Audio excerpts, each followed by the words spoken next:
পড়ো, প্রশ্ন পড়ো। হ্যাঁ, এবিসি তাদের ব্যয়ের অনুপাত এত, তাদের মোট আয় এত টাকা, যদি তারা যথাক্রমে আয়ের এত এত পার্সেন্ট সঞ্চয় করেন তবে বি এর আয় কত। তাহলে দেখো এখানে তিনটা রাশি হয়, এদের মধ্যে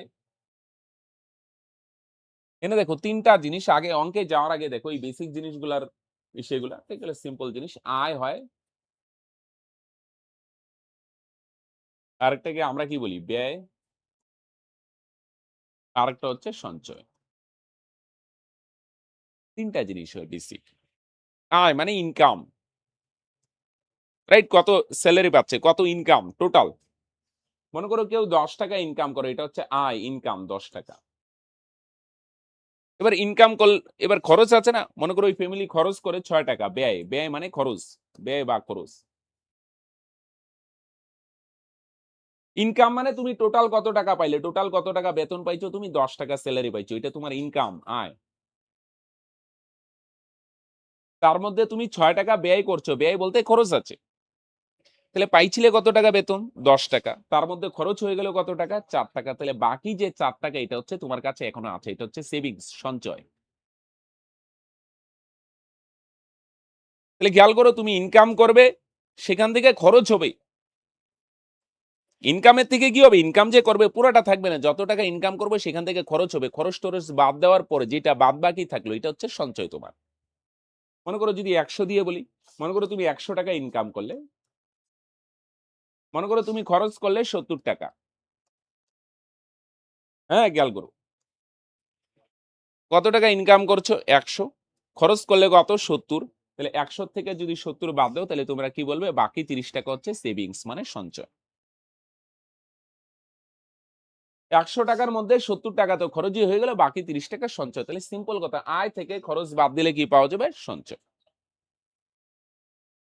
এবার একটা জিনিস এখানে খেয়াল করো, এই ধরনের অঙ্কে দেখো এখানে দুইটা রিলেশন দেওয়া আছে, মন দিয়ে ছিল। একটা রেশিও দিয়ে খরচের অনুপাত, আরেকটা হচ্ছে পার্সেন্ট দিয়ে। দেখো বাকি রিয়েল ভ্যালু আমরা দেখবো না, আপাতত দুইটা জায়গায় ফোকাস দাও। দুইটা সম্পর্ক আছে, একটা অনুপাত দিয়ে একটা পার্সেন্ট দিয়ে, দুইটাকে না কম্বাইন করো, কম্বাইন।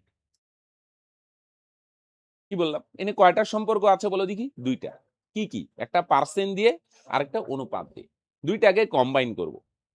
কিভাবে স্যার কম্বাইন করব, তুমি ফোকাস দিবে পার্সেন্টে, সেই পার্সেন্টটা আয়ের হোক, ব্যয়ের হোক, সঞ্চয়ের হোক, সেটা ম্যাটার না, তুমি ফোকাস পার্সেন্টে রাখো, অনুপাতে পড়ে যাবে। অনুপাত পার্সেন্ট দুইটাকে কম্বাইন করে দিব। এবার কম্বাইন করার সময় কোনটায় আগে জোর দিবে, আগে জোর দাও পার্সেন্টেজে। কিসে জোর দিবে, অনুপাত না পার্সেন্টেজে। পরে পার্সেন্টেজ আর অনুপাত দুইটা কম্বাইন করব, কম্পেয়ার করব। কিভাবে কম্পেয়ার করব ভালো করে দেখো, আসো এই, হ্যাঁ এই, আচ্ছা দেখি কত হয় এই, হ্যাঁ এ হচ্ছে দেখো 20%, 25%, 40% সঞ্চয় করে দেখো, হ্যাঁ 20%, 20% মানে ভাই 20/100, কাটো 20 ওকে 20, 5 20 100, 5/1 পার্সেন্টটা রাফে ভাঙায় নাও। এটা সঞ্চয় কিন্তু, হ্যাঁ 20%, 25%, 40% সঞ্চয়। তাহলে 20% মানে 20/100, এগুলো ভাঙানো তো আশা করি পারবে, এনে লেখো 5/1 এটা আয়, এটা সঞ্চয়। এটা সঞ্চয় কিন্তু, হ্যাঁ সঞ্চয়, নিচেরটা টোটাল, নিচেরটা দিয়ে পার্সেন্ট ভাঙাইলে যে টোটাল জিনিসটা পাই না, নিচেরটা হচ্ছে টোটাল জিনিস। তাহলে টোটাল কত ভাগ, তাহলে রাজদীপ 5 ভাগ ইনকাম করে, তার মধ্যে 1 ভাগ সেভিংস করে, 1 ভাগ সঞ্চয়। বলো তাহলে কি হবে, নিকি বলো, টোটাল 5 ভাগ ইনকাম করে, তার মধ্যে সঞ্চয় করে কয় ভাগ, 1 ভাগ। এবার প্রশ্ন হলো স্যার বাকি 4 ভাগ গেল কই, 5 ভাগের মধ্যে 1 ভাগ জমাচ্ছে, বাকি 4 ভাগ কোথায় গেল বলে দেখি, বাকি 4 ভাগ খরচ করে, খরচ আছে না। 5 ভাগ তুমি ইনকাম করছো, এখন দেখলে তোমার কাছে আছে 1 ভাগ, তাহলে বাকি 4 ভাগ কই গেল, বাকি এটার থেকে এটা বিয়োগ করে 4 ভাগ, এটাকে তোমরা বলবে খরচ বা ব্যয়। এটা হচ্ছে খরচ বা ব্যয়, ছোট করে লিখি কারণ এখানে গুণটুনের ব্যাপার আছে।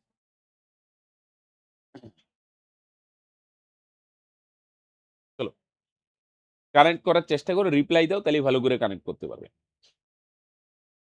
বলো অনুপ বলো, ইনকাম কয় ভাগ করে এ, তার মধ্যে জমায় কয় ভাগ, তাহলে বাকি 4 ভাগ কই গেল, ব্যয়, রাইট। তাহলে বলো দেখি তোমরা পার্সেন্টেজও আছে অনুপাতও আছে, তোমরা কোনটায় ফোকাস করবে? পার্সেন্টেজ। এবার অনুপাতের সাথে কম্পেয়ার করো, অনুপাতের সাথে কম্পেয়ার করো, অনুপাতের দিকে একটু তাকাও। অনুপাতে কি বলছে? এটা প্রথমেরটা এ খরচ কত ভাগ করে? বলো বলো, কত ভাগ খরচ করে? কত বলছে অনুপাতে? আর এখানে কত বার করলে? দুইটা কম্পেয়ার করো, মানে দুইটা সমান করে দাও। এটা এখানে এর খরচ কত বলছে? 16, আর এখানে কত আসলো? 4। দুই জায়গায় তো দুই রকম হওয়ার কথা না। এখানে যদি যেহেতু এর খরচ বলছে 16, তাহলে এটাকেও তোমাকে 16 বানাইতে হবে। আসো তাহলে এটাকে কিভাবে 16 বানাবো? আমি তোমাদের আগেই বলছিলাম, একটাই অপারেশন করতে হয়, যোগ বিয়োগ করা যায় না, গুণ। 4 4 16। এইটা 4 গুণ হইলে উপরেরটাও 4 গুণ, নিচেরটাও 4 গুণ। উপরেরটা দরকার নাই, আর করলাম না। হ্যাঁ, 4 5 20। এটা 4 গুণ মানে এটাও 4 গুণ। খেয়াল করো, বলো দেখি প্রথমে কি ভাঙাবে? অনুপাতে ফোকাস করবে না পার্সেন্টেজে? পার্সেন্টেজ ভাঙাবে। নিচেরটা আয়, উপরেরটা সঞ্চয়। স্যার সঞ্চয় কেন? বলে দিছে 20% সঞ্চয়, উপরেরটা সঞ্চয়, বাকি 4 ভাগ খরচ। বুঝলো? তাহলে আমরা কি করলাম রিজু? পার্সেন্ট ভাঙাইলাম, পরে কম্পেয়ার করো, কম্পেয়ার অনুপাতের সাথে। বলো রোহিত, বলো অনুপাতে খরচ কত বলছে? 16, তাহলে এটারও 16 বানাও। সিম্পল, 4 কে 4 দিয়ে গুণ করো, 4 4 16, তাহলে ভাই নিচেরটাও 4 গুণ। এটা যদি বুঝা যাও, সেম ভাবে বি এরটা করবো, সেম ভাবে সি এরটা করবো। আগে পার্সেন্ট ভাঙাও, পরে কম্পেয়ার করো ভাই। তাহলে আসো ভাই, বি বি কত করে ভাই? 25%। হ্যাঁ, তাহলে 25% মানে 25/100। কাটো, 25 কে 25, 4 25 100। তাহলে ভাই 4 ভাগের 1 ভাগ, টোটাল 4 ভাগ, এটা আয়। হ্যাঁ, টোটাল আয় 4 ভাগ, তার মধ্যে 1 ভাগ সঞ্চয়। 4 ভাগের 1 ভাগ সঞ্চয়। খেয়াল করো, খেয়াল করো রাজীব, নিচেরটা ভাই টোটাল ইনকাম, তার মধ্যে 1 ভাগ সঞ্চয়। সঞ্চয় কেন? অনেকে ভাবতে পারে স্যার এটা তো খরচ হইতে পারে। না ভাই, বলে দিছে দেখো, 25% কি? সঞ্চয়। সঞ্চয় 25% মানে 4 ভাগের 1 ভাগ। নিচেরটা টোটাল আয়, 1 ভাগ সঞ্চয়। তাহলে বলো দেখি, 4 ভাগের মধ্যে 1 ভাগ সঞ্চয় হলে, তাহলে বলো দেখি বাদ বাকি যে থাকে 3 ভাগ বিয়োগ করে, এটা গেল কোথায় স্যার? এটা হচ্ছে ব্যয়। এবার প্রশ্নে ব্যয় কত বলছে? প্রশ্নে ব্যয় বলছে 12, এখানে 12 বলছে। চলো এটারও 12 বানাই। কিভাবে 12 বানাবে? তাহলে রূপম এটারে 4 দিয়ে গুণ করে দাও, 3 4 12, তাহলে এটাও 4 গুণ। তার উপরেরটাও তো 4 গুণ হয়। হ্যাঁ, উপরেরটাও 4 গুণ হয়, এটা আমার দরকার নাই, তাই আর করলাম না। আসো সি, সি কত হয়? 40% সঞ্চয় করে। হ্যাঁ, 40% মানে 40/100। 2 দুগুণে 4, 5 দুগুণে 10, 5 ভাগের 2 ভাগ। 5 ভাগের 2 ভাগ সঞ্চয় করে। হ্যাঁ, টোটাল আয় 5 ভাগ, সঞ্চয় করে 2 ভাগ। 5 থেকে 2 বাদ দাও, বাকি 3 ভাগ ব্যয়।